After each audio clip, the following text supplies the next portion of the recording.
Hello guys, तो आज हम दोबारा से माय डीमन एनिमी का नेक्स्ट एपिसोड एक्सप्लेन करने जा रहे हैं। अगर अभी तक आपने इसके पिछले एपिसोड नहीं देखे 3 तो पहले जाकर वो वॉच करें फिर ये देखें। चलो खैर, हम आपका और अपना टाइम ज़ाया नहीं करते, इस एनिमी की एक्सप्लेनेशन की तरफ चलते हैं।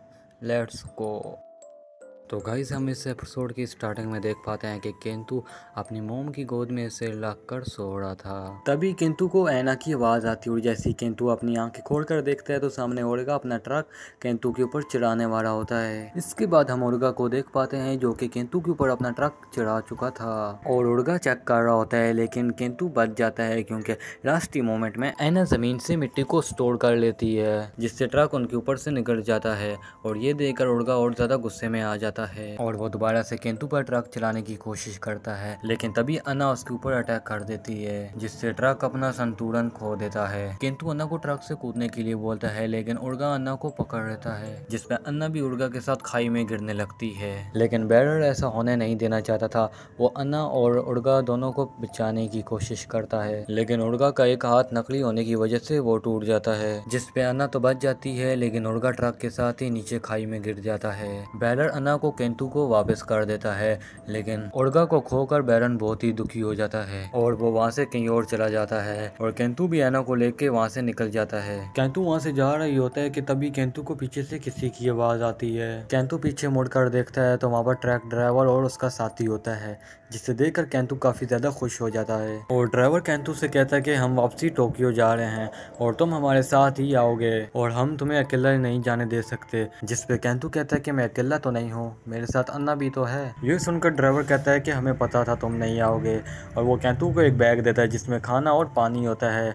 ये लेकर केंतु उनको थैंक्स बोलता है और वहाँ से आगे बढ़ने लगता है। यहाँ से सीन शिफ्ट होता है और हम एक जंगल को देख पाते हैं जिसके बाहर डू नॉट एंटर का बोर्ड लगा होता है और तभी हम जंगल के अंदर का सीन देखते हैं जहाँ पर एक आदमी किसी से डरकर भाग रहा होता है। तभी उसका साथी उसे पीछे से पकड़ लेता है और वो दोनों एक पेड़ के पीछे जाकर छुप जाते हैं और तभी वहाँ पर एक और डीमन आता है जो कि उन दोनों को ही मार देता है। और उसके बाद हम केंतु और अन्ना को देखते हैं जहाँ पर केंतु एक टाउन के पास पहुंच जाता है और वहाँ का वॉचमैन उसे कहता है कि जल्दी से अंदर आ जाओ, बाहर रहना सेफ नहीं है। अंदर पहुंचने के बाद केंतु टाउन को देखने लगता है और सबसे पहले अपने लिए और अन्ना के लिए खाना लेता है और वो लोग खाना खाने लगते हैं। तभी केंतु कुछ लोगों को बात करते हुए सुनता है, क्या ये सब कुछ सेंचू का किया ढला है? जिसपे दूसरा आदमी पूछता है कि ये सेंचू कौन है? जिसपे वो लोग बताते हैं कि सेंचू कैनर एक डीमन है जिसके बहुत सारे हाथ हैं। और फिर केंतु यहाँ पर रुकने के लिए एक होटल में जाता है और उससे रूम मांगता है, जिसपे वो आदमी कहता है कि हम 13 साल से छोटे उम्र के बच्चों को रूम नहीं देते। और ये सुनकर केंतु वहाँ से बाहर आ जाता है और तभी एक लड़की केंतु को नोटिस करती है और इसके बाद हम दो लड़कों को देखते हैं जो कि मिलकर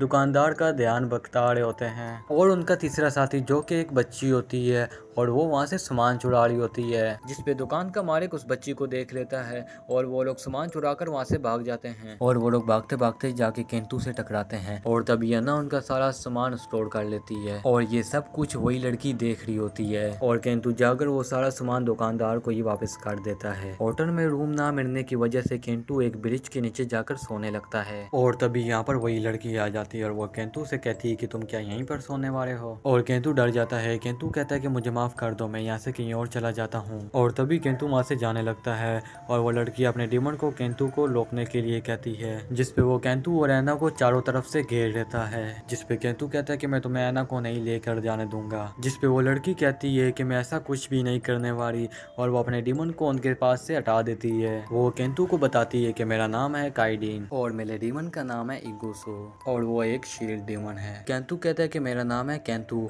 और ये है अन्ना। फिर काइडी केंतु को अपने घर ले जाती है और केंतु इसका घर देखकर काफी ज्यादा खुश हो जाता है और वो लोग खाना खाने लगते हैं। तभी काइडी बताती है कि मैं एक डीमन यूजर हूँ और डीमन यूजर वेबसाइट पर एक स्टोरेज डीमन को पकड़ने का रिवॉर्ड रखा गया है जो कि पीस ऑर्गेनाइजेशन है, उन्होंने ही ये रिवॉर्ड रखा है। क्या तुम उनके बारे में जानते हो? जिसपे केंतु कहता है कि मैंने सिर्फ उनका नाम सुना है और मैं इसके बारे में ज्यादा कुछ नहीं जानता हूँ। काइडी बताती है कि पीस ऑर्गेनाइजेशन एक बड़ी कंपनी है, वो लोग डीमन पर रिसर्च करते हैं हैं, जिसपे केंटू पूछता है कि आप मेरी मदद क्यों कर रही हो। काइडी कहती है कि मेरा भी इस ऑर्गेनाइजेशन के साथ एक रिश्ता है और इसलिए मैं भी जानना चाहती हूँ कि वो लोग अन्ना को क्यों पकड़ रहे हैं। इसी के साथ यहाँ से सीन शिफ्ट होता है और हम उन्हीं 3 बच्चों को देख पाते हैं जो कि उसी जंगल में आए हुए होते हैं और वो लोग एक खंडर बनी हुई बिल्डिंग में जाकर डीमंस को ढूंढने लगते हैं ताकि वो उन्हें बेचकर कुछ पैसे कमा सकें। और वो लोग डीमन को पकड़ने के बाद वहाँ से जैसे ही निकलने लगते हैं और उनमें से एक बच्ची को पास पड़ा हुआ टैडी दिखाई देता है